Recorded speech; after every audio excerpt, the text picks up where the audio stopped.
Bonjour mon petit. Bon, t'as vu, j'ai grossi. Hein. Bon, c'est comme ça. C'est la psychiatrie et les médicaments. Qu'est-ce que tu veux que je te dise?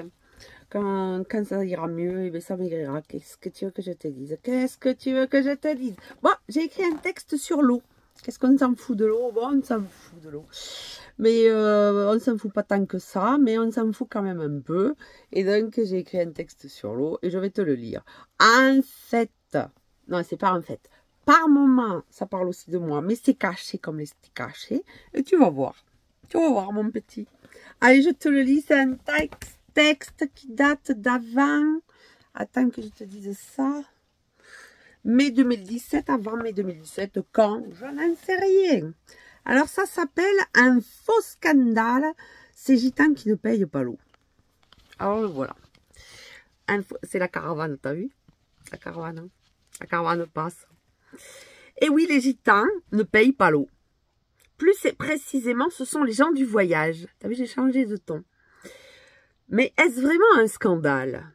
Vous payez l'eau, vous? Non. Personne ne paye l'eau en France, sauf l'eau en bouteille du magasin. L'eau est gratuite pour tout le monde. Étonnant? En fait, ce qui coûte sur nos factures, c'est l'eau courante et l'assainissement. Amener l'eau dans nos toilettes ou nos douches ou nos robinets et l'en faire partir pour la nettoyer. En gros, on paye le transport de l'eau. Or, dans toutes les communes de France, il existe des points d'eau gratuits normalement, alors les gitans s'installent à côté de ces points d'eau et ne payent donc rien. Vous voulez de l'eau entièrement gratuite? Allez donc la chercher à ces points d'eau. De nos jours, en 2008, la consommation moyenne française est d'environ 150 litres d'eau par jour et par habitant. Elle a baissé ces dernières années, après avoir fortement augmenté jusqu'en 2004, 164 litres par jour et par habitant, alors que nous étions partis de 15 à 20 litres au XIIIe siècle, estimation des hygiénistes. Je pourrais vous donner tout un tas de chiffres significatifs de notre utilisation de l'eau. Retenons juste que 20% de l'eau sert au sanitaire, 39% à la toilette, 48% à l'irrigation. Et voici ce que ça donne, mon petit texte. En somme, et quelle somme? 48% de l'eau sert pour des radis, du blé, de l'avoine ou de l'oseille. On touche là au fond des puits.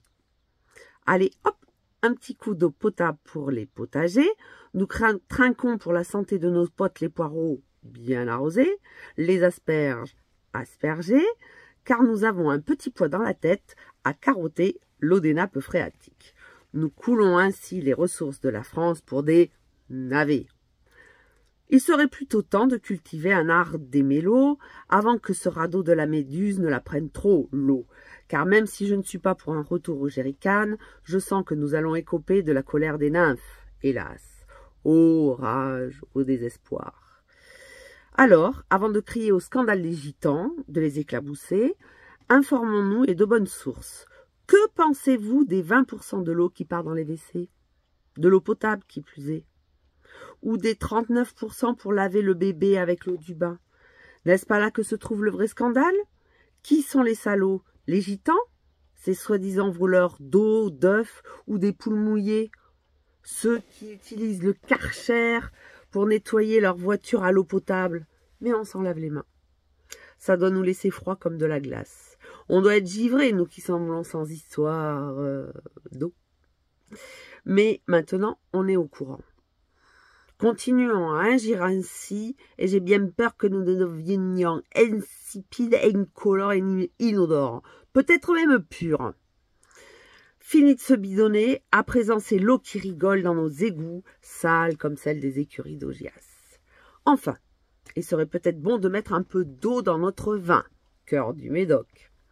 Effectivement, si nous voulions installer 2 robinets, un pour boire et un pour les WC ou pour nettoyer nos gueilles, il faudrait revoir toutes les constructions de France et de Navarre. Difficile. Un vrai serpent de mer qui se mord la queue.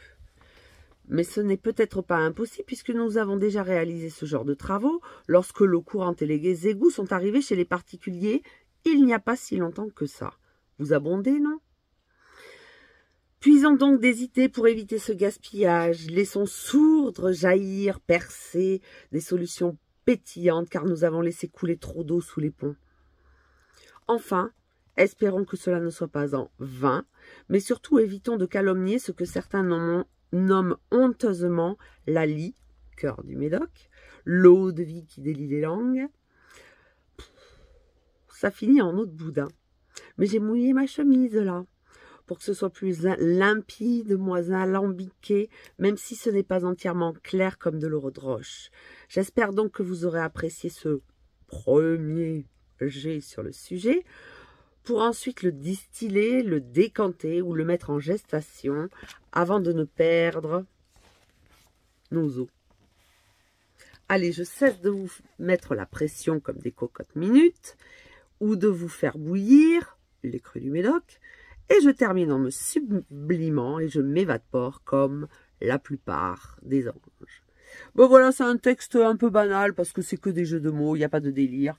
Mais c'est pas grave, tu le prendras, même si il y a 2-3 trucs où je cache un peu ma vie privée.